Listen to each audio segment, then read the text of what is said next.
Phone switch off అని వచ్చింది. జనరల్గా నాకు సాయిబా ఈమెయిల్ పంపిస్తుండేది. ఒకసారి చెక్ చేద్దామని ఈమెయిల్ ఓపెన్ చేశాను.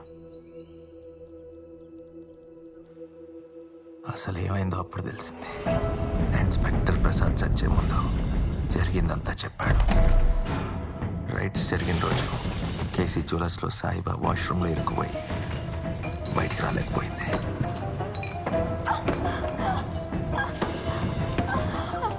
ప్రాణభయంతో దాక్కోవడానికి తిరిగి వాష్రూమ్లోకి వెళ్ళి తలుపేసుకుంది. కరెక్ట్గా అదే టైంకి ఆయిషా అనే పిల్ల అక్కడికి వచ్చింది. ఆయిషా కేసీ జ్యువెలర్స్లోకి వెళ్ళడం ప్రసాద్ చూశాడు.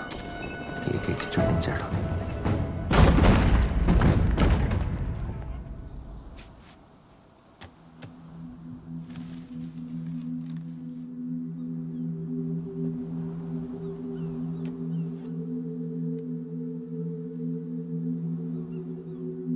విష్ణు